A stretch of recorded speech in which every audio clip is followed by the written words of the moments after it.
Hello, I'm Dylan. And I'm Keon. This is Trust Your Doctor, that podcast where we blow our entire salary on one meal that we leave before the food even arrives. Because this week we watched Listen, Written by Steven Moffat. directed by Douglas McKinnon. And aired on September 13th, 2014. Ah, yes, this immensely forgettable episode in an immensely forgettable season. I thought this was the best 12th Doctor episode yet. Well, I'm going to By have to far. strongly disagree with you there. It wasn't one of the best Doctor Who episodes ever, but like out of the 4 that we've seen with the 12th Doctor so far. Or is it 3? I can't even remember. No, it's 4. Well, 4 3. including this one. Yeah. Well, I guess 5, because the 12th Doctor is in, what's it called? The final Matt Smith episode. Okay, but that's just actually a 6 because you see his eyes actually in whatever. I forget. Day of the Doctor. Day. Okay. Splitting hairs at that point. Well, I guess if you're including those ones, it's not the best, but yeah, out of the I don't even think it's the best of the 4 we've watched, in my opinion. I put it like second worst after Deep Breath. Deep Breath, would I consider that the worst of the 4 we've watched so far? Probably. Well, I know I posted this on Twitter the last time I was on Twitter, which was like 5 years ago, but so 5 minutes ago, is what you're saying? yeah. I think Deep Breath is the worst, like, Doctor's first episode, quote unquote, of any Doctor. Are we forgetting that the 6th Doctor tried to strangle Perry? No, I'm not forgetting that. I don't think Twin Dilemma is the worst Doctor Who episode of all time. Like, it was ranked like twice in Doctor Who I don't think so magazine. either, but I think it's the worst introduction episode. Deep Breath. But what about when the 5th Doctor just dicked around in the Zero Cabinet for 3 episodes? Yeah, Castrovalva was amazing. Not Legopolis, Yeah. Castrovalva episode after Yeah, Legopolis. yeah. It's always confusing how there's like 2 episodes named after cities back to back. Fictional cities, though. What about the 7th Doctor's first episode? What was it? Time and the Ronnie, or was that Mark of the Yeah, Ronnie? it was time. No, actually, shoot, The I one, don't remember. the one where he gets in an argument with Mel. Yeah, it's the one where he's knocked out for most of the episode. No, It seems to be a theme all of a sudden. No, but classic show. But that episode had that like disco ball full of like Beetles that jumped out and killed you. Are we also forgetting the Doctor Who TV movie? You No. would place that above Deep Breath? Yep. Wow! Yep. Wow! Yep. Revolution. Spearhead from space. This Yep. revolution has to be quelled. I mean, I would consider Deep Breath at least the worst of the 4 12th Doctor episodes we've watched so far. I guess not the worst, because that implies it's bad, just the least interesting. No, it doesn't The imply it's least bad. good, It just means it's the worst. I guess. Anyway, this episode had some production info that I didn't look up. Not much, just Steven Moffat going, I think the Doctor would throw himself off a building if he thought it was interesting. So that's kind of my idea what would the Doctor do in his free time? Yeah, well, we can clearly, really see that right when the episode starts, because this is some, like, Jaden Smith tweet level, like, driving yourself mad just thinking about stuff. Because the Doctor opens with this, I guess, sort of monologue. He's walking around the TARDIS and he's writing stuff on chalkboards and stuff. And he's like, what if every time we think we're alone, we're actually not alone? Mind blown. What if when we talk to ourselves, we're not actually talking to ourselves, we're talking to something in the room? Right. Yeah, He wonders why this is ingrained in, like, our minds. Yeah. And this is some Derrida level stuff of, like, what if when we're writing, we're actually writing to, like, and then whatever he says, like, ourselves in the future, or, I guess that's more plausible. When I write to myself in the past. Yeah, that's more plausible than, what the Doctor is saying here. But, I mean, I like how the episode sort of leaves it open as to whether there's actually anything. I mean, I like these stories, where, and there's actually a lot of them out there. I mean, especially when you get into, like, I don't know, Argentinian short stories and stuff like that, of, like, is there anything supernatural going on? And it's like you could read it a story, or like you could read the story that okay, there actually is nothing supernatural that went on besides like the time travel and stuff in this, at least. But you could also read it as to like, yeah, there are things that lurk, you know, in plain sight, I guess. But they're because that's what the doctor's wondering is like, what if there is a being that could hide so well that you know it's always around you? Yeah, because he points out these evolutionary examples of perfect defense and perfect hunters, I guess, using only Earth species as examples for this, which is kind of weird. Then he's like, but is there perfect hiding? And he's like, would we even know? I mean, but there are, like, this is also weird because there are animals that, like, have developed to hide themselves really well. Yeah, like that's their evolutionary, like those sandfish that just, like... They just, like, just jump hide out, in like, sand. and engulf you, like, yeah.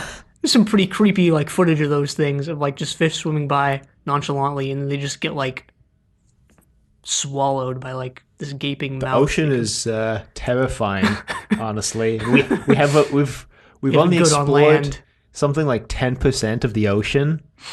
Yet there's plastic in the deepest reaches. Good going, humans. You know, there's the possibility we've, like, with plastic, we've killed species that we would never even know existed. Yep. Because we haven't explored all of it. Good going. Good going, humans. There's also, like, I forget what species this was for, but it was, like, multiple different ones of, like, just exploring and, like, finding the species, like, ruined it forever. Or, like, exposing it to light or whatever. I don't know. I forget what the actual story was of, like... Yeah. I mean, there's multiple birds that have been hunted to extinction, too, which is great. Yeah. Well, I mean, this is nothing new, right? Like, we hunted mammoths. Like, humans hunting mammoths was part of the reason why they went extinct. Yeah. But I think there's a difference between hunting it to survive and hunting it for sport. Well, ancient people were hunting them for sport. There's, like, mammoth, like, burial grounds of, like, just, like, 80 mammoths in one place. It's like, okay, no one could have eaten this many unless they were living like kings.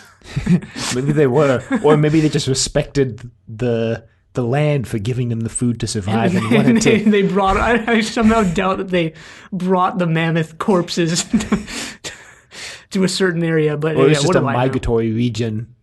Like, throughout the years, the mammoths would migrate through there, and pretty sure it's been just confirmed that people just, like, overhunted them and just left them to, like, rot. But feeding whatever. The vultures. Getting back.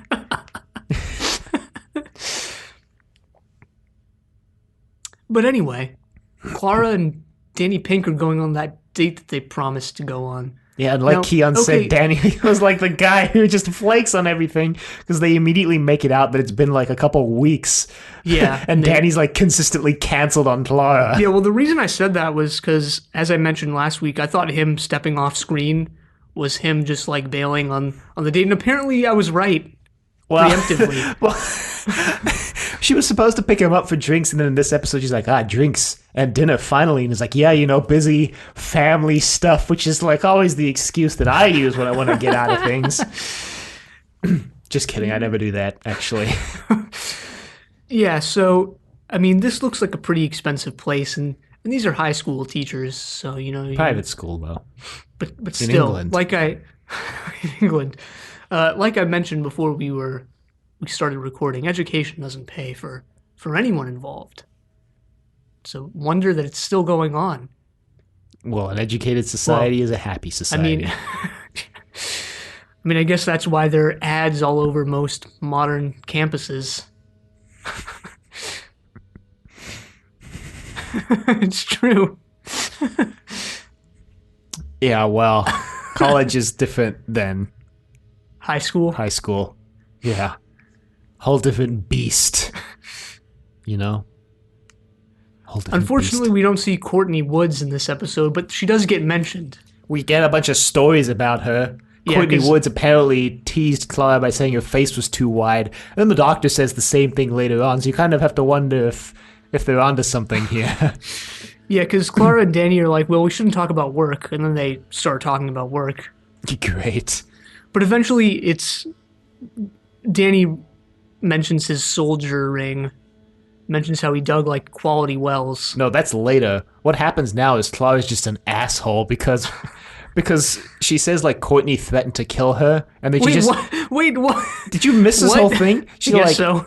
Courtney apparently made a joke about threatening to kill her, and Clara's What? like, but that would only actually mean something if it came from you, Danny. And that's when he was like, wow, because I'm a soldier, right? And she's like, oh, that's not what I meant. No, I'm like, that's What exactly. else could she possibly have meant? Yeah, exactly. What else could you possibly have meant, Clara?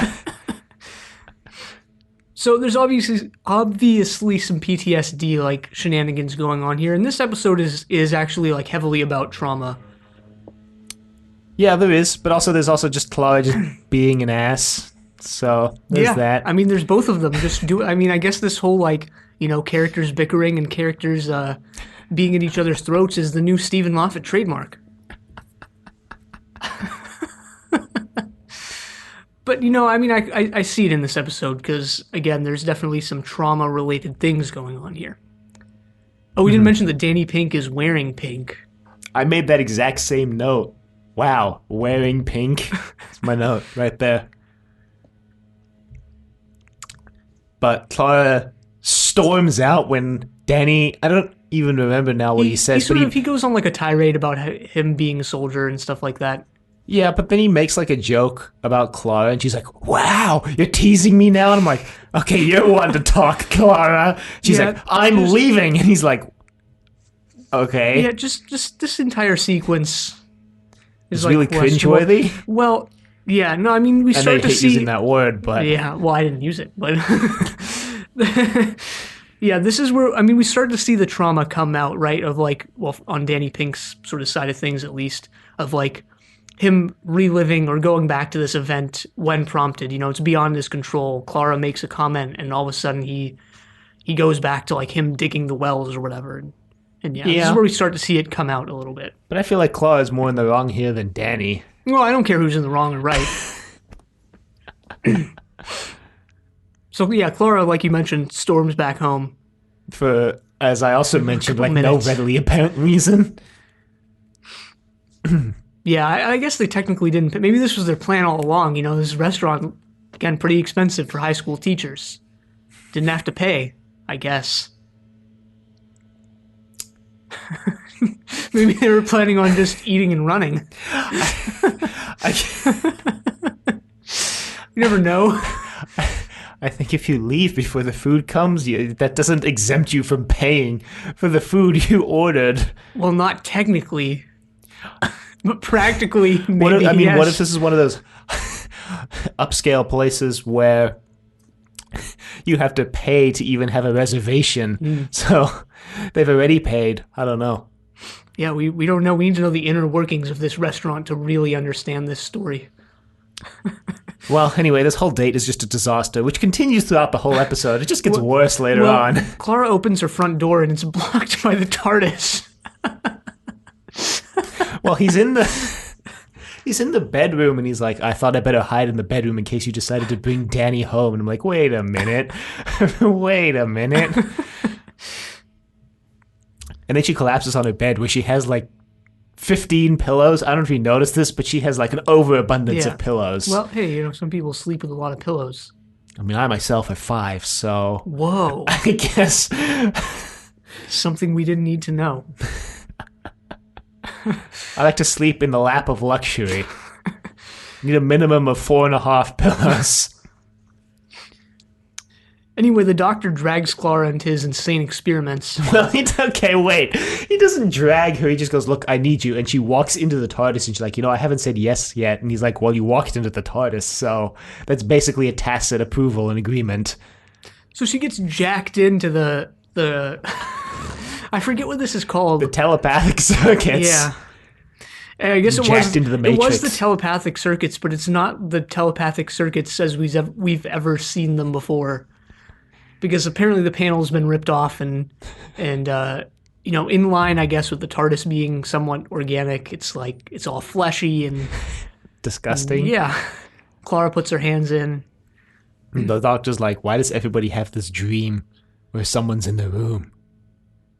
Yeah, the doctor's compiled notes from throughout human history, and deduced that people have all had this dream, I've even had this leading dream, him to weirdly enough. wow.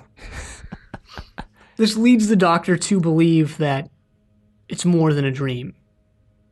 Right. Because even he has actually had it, although he's...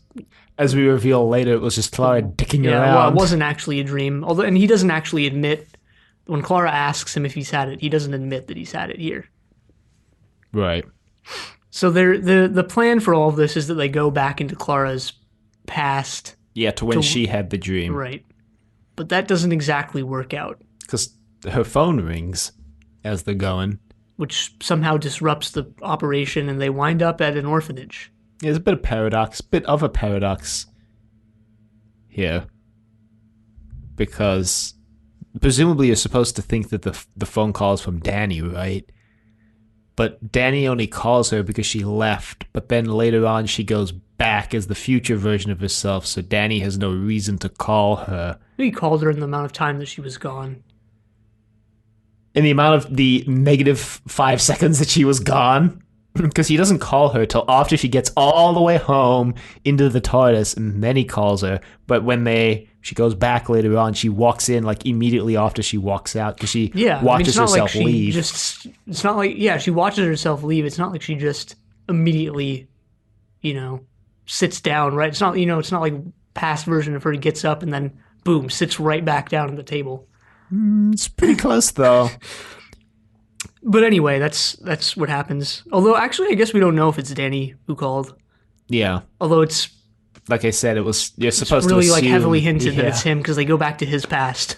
They meet Rupert Pink. just like a... telemarketer. Maybe Danny worked as a telemarketer before he became a soldier... And he's like, he called the future because the TARDIS is messing with time. And oh man, no, wouldn't put it past Steven Moffat to include that in a story. To be honest, somehow I think Steven Moffat, like most reasonable people, hates telemarketers. So. Anyway, they go back to Danny's past, and this incident probably traumatizes this poor kid for this is where his trauma freaking starts, man. Well, the Doctor erases his memory, so. Oh, he does? I don't. Yeah, guess you missed that too. Well, they get to the TARDIS. They don't fully erase his memory for sure. Well, they get back to he remembers the some TARDIS, parts of this at least. And Clara's like, "Is he going to remember this?" And the Doctor says, "Oh, I scrambled his memory, made him think he had a dream about being Dan the Soldier Man." Oh yeah, well again, there's this conflation between dreams and non-dreams. So, who knows? I mean, he obviously does remember some parts of this. Well, it was probably a very impactful dream about being Dan the Soldier Man. Clara says to Rupert, because he's scared about a dream he had, she's like, do you know why dreams are called dreams? Because if they were real, then they wouldn't need a name. I was like, wait, what? Yeah, she goes on about this semantic thing. This is also just odd because they get let into this dorm, I guess, at an orphanage. Yeah, it's and just two random strangers, adults, walking into this kid's room. Yeah, the Doctor actually messes with the the night watch or whatever, the guard or I think it's just some guy who hangs out. Maybe he was trying to infiltrate the... Just a completely separate infiltration. Oh, shoot, someone else is breaking in the same day as me. Maybe. But there's maybe the Doctor saved some kid from getting molested or something. We don't know. That would be dark. We don't know. There's this story by this... This is actually one of those stories that, you mentioned before of is something supernatural going on? Is it not? This story by Julio Cortázar, who's an Argentinian writer, called Blow Up. It's about this guy who actually this story is kind of about trauma too. It's about this guy who prevents a rape essentially, but he only realizes that after the fact when he's looking at the picture that he took of the scene, and it traumatizes him. It's a really odd story, but it's really cool. But most of the stories you read are odd. it's okay. I'm like never gonna read again. So Wow. anyway, back to this. There's something on Rupert's bed, and the doctor commands them all to This to was look away. actually really like good on everyone who contributed to making this scene because this was like scary as hell. So Scary when you've actually had this dream. So Clara and, well, Rupert, Danny Pink isn't his real name. We find out it's actually Rupert, but he hates the name, so he changes it to match his little soldier. Well, we don't toy. actually know that now until she goes back to the date and accidentally lets it slip that she knows his name is Rupert. He's like, how did you know? Yeah, well, I mean, it's pretty obvious that this kid is Danny Pink. He says, well, because he first says, like, my name's Rupert Pink, but I hate that name. I'm going to change it someday. And then he has the toy, Dan the Soldier Man. So, like, all right, changes it to Danny. So you become a soldier. Wow, his character is already being based on being a soldier. He's like 5 years old, and the defining character trait is that he wants to be a soldier. Well, most like modern trauma theory has the idea within it, I guess, that like trauma arises not from not from like a particularly bad incident, but just like a latent experience, and what that means is like a moment that you don't fully understand until after the fact. Mm-hmm. So maybe the doctor like scrambling his memories made him because that's another thing that a lot of trauma theorists like posit, I guess, is like when you're traumatized, you experience the event as history rather than a personal memory, which is why, or yeah, I guess we don't need to get into examples because they're all like horrifying, but but like, yeah, I mean, maybe this is a moment where Danny can't like go back and say like, yeah, I lived through this. Maybe he has this in his mind as something that happened, but he can only understand it as like a dream or like as something that he wasn't fully aware of or involved in at the time. I don't know, just an idea. Maybe that's why he always, keeps going back to being a soldier because of like this traumatic moment as like a kid, and probably on the battlefield as well. Yeah. But yeah, Clara brings Rupert under the bed to like show him that there's no monsters under the bed, and then something sits on the bed. And this like freaked me out. Nice going, Clara. But the doctor commands them all to look out the window, and then he basically just promises whatever's under the bed that they're not going to look. Well, you're skipping like, because they come out from under the bed, and then you're like, all right, whatever they're going to see here, it's not going to be scary. And boy, was I wrong. Because it's just this figure underneath the blanket, and you don't ever actually see it, and that's what makes it so scary. Right. You see it out of the corner of your eye. You see a very blurry version of it in the background when it takes the bedsheet off.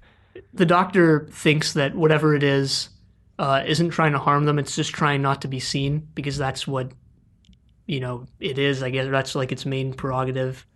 I guess he thinks that it's the creature he posited at the beginning of the story that hides as its main function or whatever. Or he says it could just be some kid playing a prank on them. Yeah, he provides consistent alternate explanations for everything in this story. Which I liked it. I liked that. And then, yeah, it leaves. And then they go back in the TARDIS, and Clara's like, no, I have no connection with him. Nope, nuh-uh. And it's like, why wouldn't you just tell the doctor? I mean, I don't see Clara's motivation for not telling the doctor that... About Rupert? Yeah.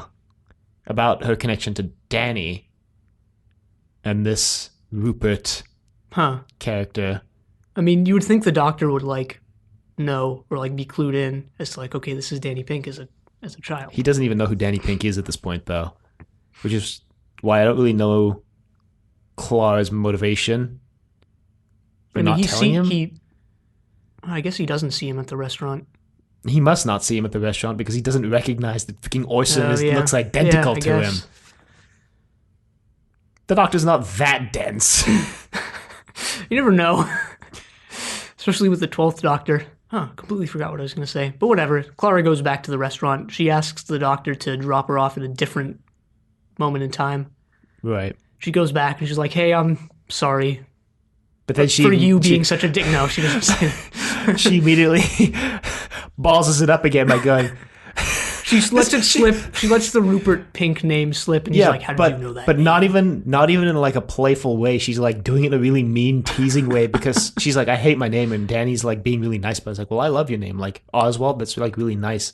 And she's like, well, I like pink. And he's like, well, you can take it then. But then they're like, oh, but Clara pink, that's a bit much, isn't it? And then she's like, talking about too much. How about Rupert pink? And he's like, what?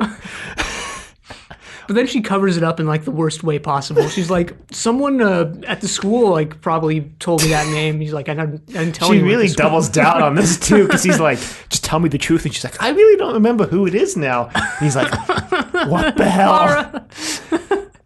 If only Clara was a better liar.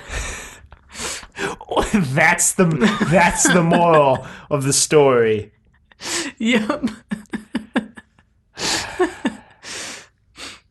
I only take the best and most innocent takeaways from Doctor Who. Innocent. But then she sees a guy in the background wearing a space suit, and she's like, what the hell? Oh, God. Danny's like, just tell me the truth. And she's like, it's weird. And he's like, well, I don't do weird. And so he leaves. Good for Danny, honestly. The waiters, good for Danny. The waiters at this point must be like, Jesus Christ. The waiters, Jesus Christ, guys, get the fuck out. Maybe they're enjoying it. Who knows? Anyway, you're supposed to... Maybe you're not. I don't know. You're led to believe that this guy in the suit is the Doctor. But then when Clara follows him, it's actually Danny Pink's descendant, Orson. Yeah, Orson Pink. Who looks exactly like Danny. Yep. Because they're played by the same person. Whose name I actually don't know. I knew it, but I forgot it. He's actually, I don't know. I don't know what it is about his acting. I don't think he's the best actor in the world. And that might be part of like why Danny Samuel Pink Anderson. kind of rubs me, I guess, the wrong way. Yeah. Yeah. It's not brilliant. No. He gets the job done. Serviceable. He's not the worst that's been on the show.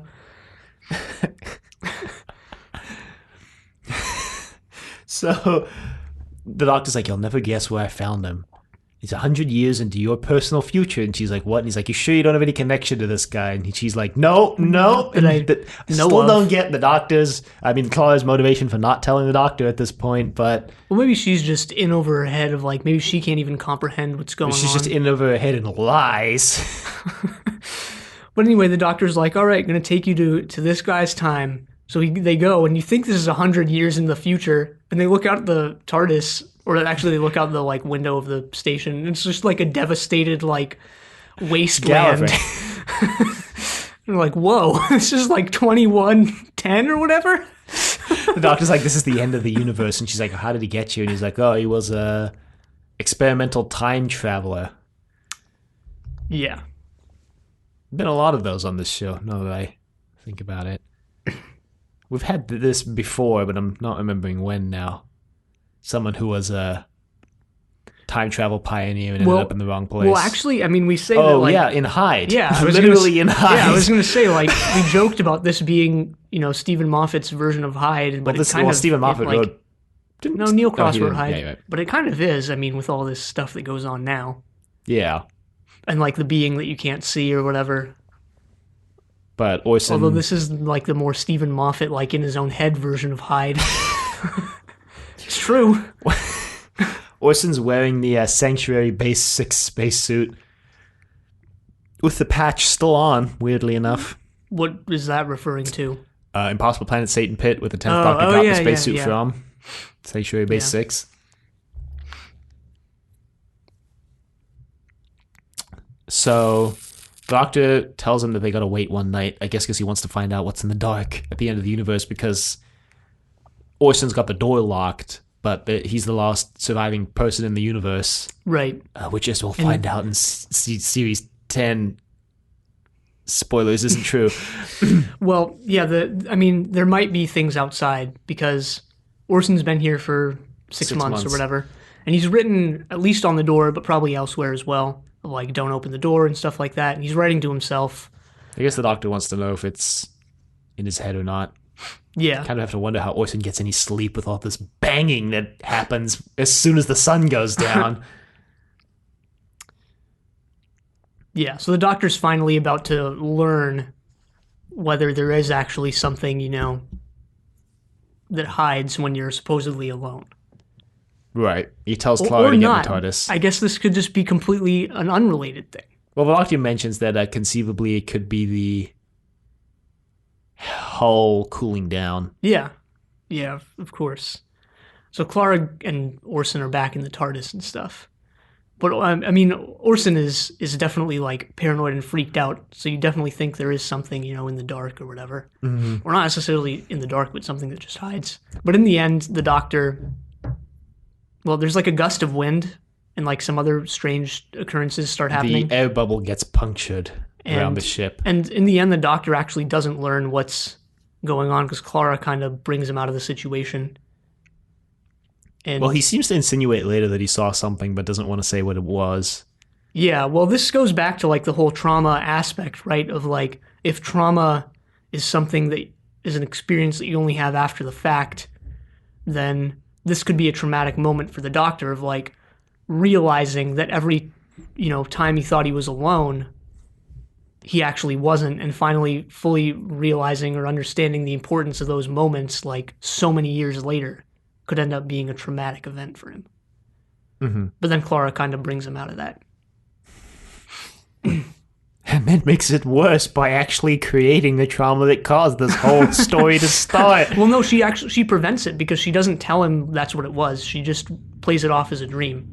If she, I think this would have been traumatic for the playing it off as Doctor. the dream is what triggered this whole course of events, because the Doctor says Exactly. that the dreams are what's causing this. I mean, I know, like, and that's why her not telling him, like, if you configure trauma, as most people who study trauma, whether they're theorists or, like, actual people who treat PTSD are, or, like, do these days, is, like, if the Doctor had learned so many years later, thousands of years later, that, like, this was just Clara, he would have realized that he didn't actually understand that moment as it was happening, and which would have triggered, like, which would have turned the moment into, like, a traumatic event for him or whatever. But she prevents that, right? She doesn't tell him.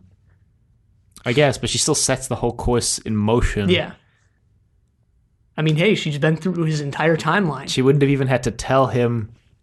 She wouldn't have even had to not tell him if she didn't cause it in the first place. Oh my god, what does that mean? I mean, no, I think, like, if she had been like, yeah, that was me, I think that would have, like, traumatized him. There's this essay. Yeah. Just you saying that, this is unrelated, but there's this essay by, damn, what's his name? Who's the guy who wrote Animal Farm? Orson. No, it wasn't Orson Welles. It's not Orson Welles. George Orwell. Yeah, George Orwell. He has this essay called "Politics in the English Language," and he like rants about, like, people using double negatives, like, a lot, or not. I don't know. It's really weird, and the examples he gives are, like, really funny, of people just writing confusing stuff. Bro, I only use triple negatives now. Bro. I mean, you ever add bro to, like, just the end of, just like, unbroable sentences? Why do people do that so much now? It's, like, become a thing. I don't know. I was gonna say that I don't know, her not telling him, though, that it's Gallifrey causes other issues later this season, though. Because you find out later on that he's actually been secretly spending this entire season looking for Gallifrey, and to know that he found it in this episode would have been nice for him to know. Oh, you're coming at it from that angle. Yeah. I mean, maybe, but yeah, I think she definitely shouldn't have told him that it was, like, hey, back when you were, like, a teenager or whatever, like, that was me under your bed. I mean, there's ways to tell him that he found Gallifrey without telling him that she was under his bed, right? I don't know. Sure, I mean, I didn't know that he was, I guess, yeah, he didn't know anything about the situation, but... Well, because she asked him to promise not to look where they landed. Yeah. When has the Doctor ever followed through on a promise, though? But... yeah, they land. That's what happens. They land on Gallifrey. Preemptively explained this. It's the Doc. You think it's actually Danny. Clara thinks it's Danny. Yeah. Because she's in a barn, which you find out is the barn the War Doctor went to. Yeah, you find out why he went to that specific barn, which makes this the worst War Doctor episode by your logic of including Day of the Doctor and Time of the Doctor and 12th Doctor episodes. And there's some people, Clara's hiding under the bed, and there's some people who come in and they're like, he can't keep crying and running off every time. He's not going to make it as a soldier. And As a Time Lord, actually, they say. yeah, well, first they say he wants to be a soldier, and then they say Time Lord and stuff. And I thought they were going for like, oh shoot, is Danny Pink like actually a Time Lord? I thought he was. Well, that could have been cool. Like if he told people like, yeah, I was a soldier and I killed people, but he was actually like part of the Time War, and he was hiding that fact or something. But no, he was actually just an Earth soldier. Yeah. And then you find out it was the doctor, and the doctor jumps out of bed, and Clara grabs his ankle. Yeah, I'm not sure why her first instinctual reaction was to grab the ankle of the person who was sitting on the bed. Yeah, maybe that's what this whole like thing is of like this is just a instinctual memory that like people have done throughout time and it's caused people to have these dreams, and I don't know. But she does that. She gives him a little speech. I think if I was hiding under a bed, sorry, this is derailing it a bit, but if I was hiding under a bed, my first reaction if someone stood up would be to be like, be as quiet as possible, yeah. Not to like make myself known by grabbing their ankle.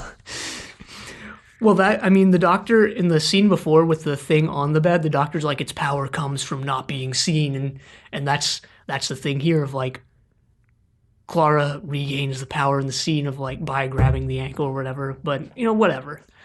She gives the doctor a little speech, which is actually the speech that he gives her later for him, but earlier for her. Yeah, it's also some things that he said as the first Doctor. Recall, fear makes companions of us all. Right, which is actually Doctor Who didn't make up that phrase. But I'm talking about like within the Doctor's timeline. Yeah. That was something he said as the first Doctor, which he probably picked up from Clara. Weird kind of bootstrappy things going on here because she gives him the whole fear is a superpower speech, which we forgot to mention he gives to Rupert earlier. Right. Which means that the Doctor probably got it from Clara, who got it from the Doctor. Yeah. Well, that's the type of thing that I like when they go back and touch the classic show. Not so much with like the TARDIS breaks thing of like, haha, every time it's groaned, like that was the breaks. But like the things of like, oh, just take something the first Doctor said and turn it and find out like why he said that or something like that. Yeah, I mean, the reason why the TARDIS breaks thing never works is because the immediate next time River pilots the TARDIS is that she either leaves the brakes on or it just makes the noise anyway. Yeah, it really didn't feel like they followed up on that in any way, which... I think Steven Moffat regretted that introduction, actually. But yes, Clara makes him promise not to look where they went, and then she asks him... They drop off Orson, because that was the thing the doctor told him that he could take him back to his family, which I'm not sure how he's going to explain that to everyone. Time travel didn't work, guys. I got shot billions of years into the future, because he was only supposed to go to next week. And then he takes Clara, home, I guess, and then she goes to Danny's house. Yeah, and there's also this stuff of, like, they imply that Clara is, what's his face? Orson's great-grandmother. Right. They imply that Clara and Danny get it on at some point. Right. And Orson has the Soldier Man toy in like I guess it's like in sort of a locket. And it's like it was a keepsake from one of his family members, his great grandma, I think. He says it's his great grandparents. It's a family heirloom, and he's like, "There's these stories about my great grandmother being a time traveler. Time travel runs in the family." And then he says, "Like it's family heirloom," and he hands it to Clara. And she's like, "No, you said it was a family heirloom." And he's like, "Yeah, it is. Take it." I guess Clara becomes like that crazy great grandmother that's like, "Yeah, I time traveled," and like no one believes her. And they're like, "Yeah, sure, Grandma, just." Yeah, and then it ends with her going to Danny. No Missy or Promised Land mentions this week, interestingly. Yeah, I don't think they could have shoehorned any of that in, though. No, I don't think it would have fit. No. I mean, like we mentioned before, even Into the Dalek could have done without, a Missy scene. We didn't get a Missy scene in Robot Sherwood, though. We just got the mention of the Promised Land. Yeah. Give me back They're my actually Missy. doing. Hashtag not my Missy.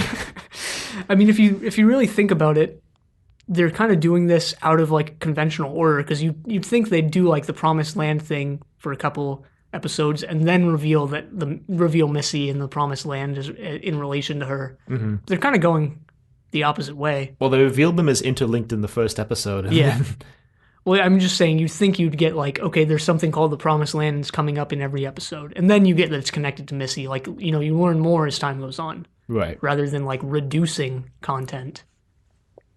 If that makes sense. Kind of. It's just a little unconventional. Yeah. Just a little unconventional. Anyway, I found this episode pretty forgettable, actually. It just- feels like 3 separate vignettes stitched together Yeah. with a very loose plot thread. Yeah, I agree with that. And to me, it doesn't hold up in that aspect because I don't feel like the interrelation between the 3 of them is coherent enough to make the story good, in my opinion. Well, okay then. I mean, I think it's fairly coherent if you come at it from the angle of like trauma, of like, okay, is the Doctor going to be traumatized by all this? And we sort of see Danny Pink's trauma in action again. Right. But I mean, I was coming at it as a Doctor and Clara, not from trauma perspective. And there was just a lot of things I didn't quite, like, I didn't understand why Clara wouldn't explain her connection to this whole thing, because I think that would, like, tie up a lot of loose ends in the Doctor's mind about why they keep ending up in these weird places with this this Pink family. Maybe it would have traumatized him. I don't know. I don't know. Just an idea. I still think this episode was the most interesting. You have the creatures that may or may not exist, which is food for thought there. Do they exist? Don't they? Potentially. I mean, I do like that they leave it open throughout the whole episode. The Doctor provides pretty consistent alternative explanations for the things that the monsters are allegedly causing. And then you got the probably scariest scene in Doctor Who since Silence in the Library / Forest of the Dead. With the woman stalking who was it? Who was the companion in that story? Donna. Silence in the Library was Donna. It was Donna. River was in that episode too. It's 10th Doctor episode. For some reason, I thought of the woman as stalking River, but it wasn't. It was Donna. Well, whatever. Good, very good. Well, I actually don't have anything else to say on this episode. Yeah, neither do I. I think season 8 takes an uptick in quality next week. Well, good, because it hasn't been that high quality so far. The Doctor uses a sonic screwdriver in this episode, seemingly just for the hell of it. I mean, this wasn't even like we don't know why. Every time. Well, a lot of the time we just say like, yeah, he used it, but I don't know what for. Yeah. But like this one, it just seemed like he was just turning it on just cause. Maybe he is. Maybe so. Maybe the sonic screwdriver is just a placebo for people's mental powers, for his telekinetic powers. That's like no, actually, no, it's not. I was going to say that's like a Steven Moffat like insertion into the show of like, you thought it was a sonic screwdriver all along, but haha, it was just mental powers. Haha. Well, anyway, if you would like to email us, you can reach us at thedoctor@decorative.com. Questions, comments, concerns, angry rants, love letters, your thoughts on... Listen, I forgot what this episode was called for a second. Hide 2. Hide 2, Electric Boogaloo. Steven Moffat Does Other People's Things, Part 10. You can find us on YouTube at Decorative Vegetable. Find us on Apple Podcasts and Google Play at Trust Your Doctor. Be sure to leave a rating if you like the show. Check us out on Facebook, Trust Your Doctor. Like us on Facebook. Also check us out on Twitter at TYD Podcast and follow us on Twitter. And next time we're watching Time Heist. But until then, the end.